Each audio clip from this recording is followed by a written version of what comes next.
নমস্কার, আমি অনন্যা। আমি আরও একটি নতুন ভিডিও নিয়ে তোমাদের সামনে হাজির হয়েছি। এটা ছিল কালকের হরিনাম সংকীর্তনে খেতে যাওয়ার ভিডিও। এই নিমন্ত্রণটা ছিল আমার কর্তামশাইয়ের ছাত্রীর বাড়িতে।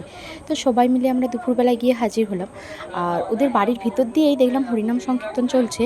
আর বাড়ির মধ্যে বেলগাছ আছে, সেটাকে খুব সুন্দরভাবে সাজিয়েছে, দিয়ে তার তলায় নিত্যানন্দ মহাপ্রভুকে রেখে নাম সংকীর্তন চলছে, যেটা আমার খুব ভালো লেগেছিল। আর ওদের বাড়িতে খাওয়া দাওয়াতে যেটা বেশ আকর্ষণীয় ছিল, সেটা হচ্ছে এমনি কাগজের পাতার উপরে কাঁচা শালপাতা দিচ্ছে, যেটা এখন আর দেখতেই পাওয়া যায় না সেভাবে। তো সেই শালপাতায় করে খেতে দিচ্ছিল, যেটা আমার খুব ভালো লেগেছে। তো প্রথমে খাবারের মেনুতে ছিল লবণ লেবু স্যালাড, আর ছিল বেশ মুচমুচে বেগুনি। তারপরে দিয়ে চলে এলো ভাত, শাকের ঘন্ট, আর ছিল শুক্তো। তারপরে মুগের ডাল দিচ্ছিল বেশ চাপ চাপ, আর আলু পোস্ত। আর তারপরে তো চাটনি, পাঁপড়, পায়েস, আর একটা করে রসগোল্লা, একটা করে পান্তুয়া দিচ্ছিল।